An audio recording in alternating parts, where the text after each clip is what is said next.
Hello friends, we would like to do a quick analysis of the recent sanctions imposed on Russia's shadow fleet and its entities by EU, UK on 20th May. It is in the context of the reset they have done, whereby very few items have been affected, but they bring in an issue like sanctions on Russia.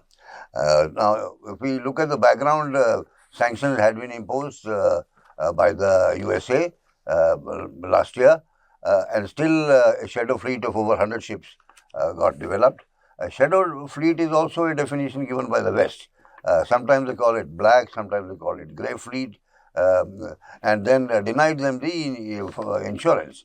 But that did not make a difference or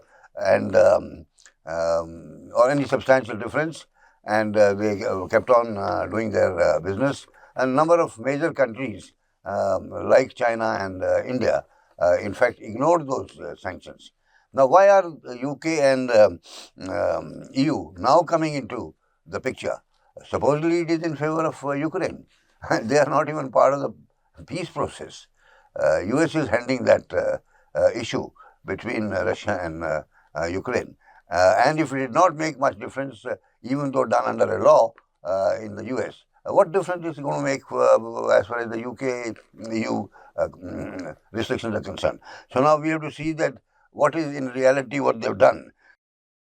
There are about 400 ships now in the shadow fleet. UK has sanctioned 18 shadow fleet vessels, 46 financial institutions, and a British ship finance veteran, John Armerod. The EU's sanction package includes asset freezes and travel bans on several officials and companies. One can immediately ask that EU's shadow ban and asset freeze, where do the assets come into it? How does Russia owe them any assets now, after so many years of the fight going on? But in any case, let's again follow that SWOT analysis thing. We start with the strengths. It's a unified front.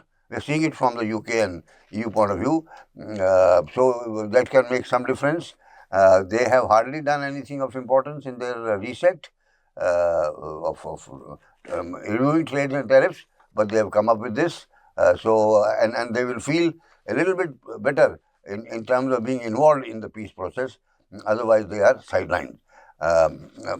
And they think that they can circumvent Russia's ability to short-circuit the sanctions. Now, these expanded sanctions are target a significant number of ships and entities, increasing pressure on Russia's economy and war efforts. Now, whether it fulfills the criteria of international law, I think it's fairly obvious. There is no international law under which you can go out and freeze the assets of some other party, which is not connected to you. They're not connected to UK and EU. Now, weaknesses. Therefore, limited impact, given Russia's ability to build a large flotilla. 400 ships is not small. That's not the kind of ships US, UK and EU put together make in a year. And they developed their own insurance shield also. And none of the ports ever denied them any entry. So, therefore, the UK, EU sanctions will have a limited impact on their overall operations. There are also the enforcement challenges. How do you enforce these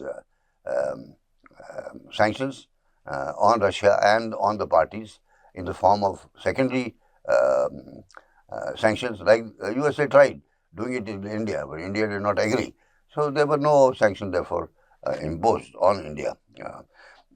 Now, weakness is, as we said, limited impact, and there is a enforcement challenge. Can you capture their ships out in the open seas? No question. Then it's a question of sea power, and the US may have it, but UK and EU don't have that kind of sea power now to go out and capture things on the international seas.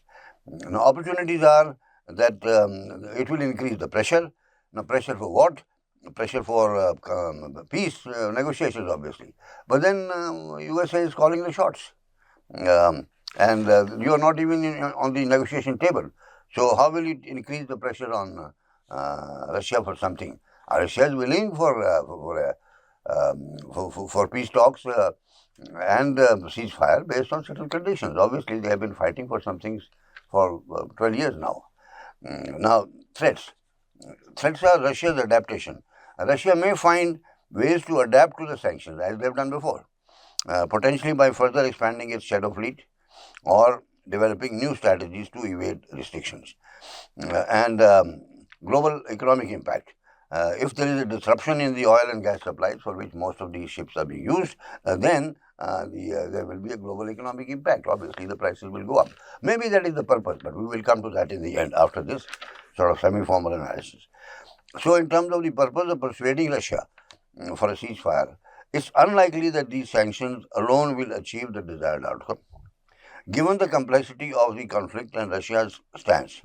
However, they do demonstrate the EU and UK's commitment to supporting Ukraine and pressurizing Russia. But one can also say, if you are critical, that this is to sideline the impact of the trade pacts and all that once they are out of Brexit and so on. Now, the issue is as follows. What is the real purpose? If one is a bit cynical, if I might say so, or analytical, doing deep dive, then point is that UK financial services and legal services and shipping services dominated the field. With Russia establishing completely an independent ecosystem, they have broken that. And they have lost business as well as prestige. And so has USA. EU has ended up paying more for their oil and gas. So the EU economy has got affected. But paradoxically, the Russian economy has not got affected. Somebody might say it's a war economy. Oh, but USA and EU and UK also make military equipment. They have not been able to support Ukraine to the extent of rolling back Russia from the Ukraine territory. And when Mr. Trump has said after inauguration that he would like to broker a peace, Russia has responded to it.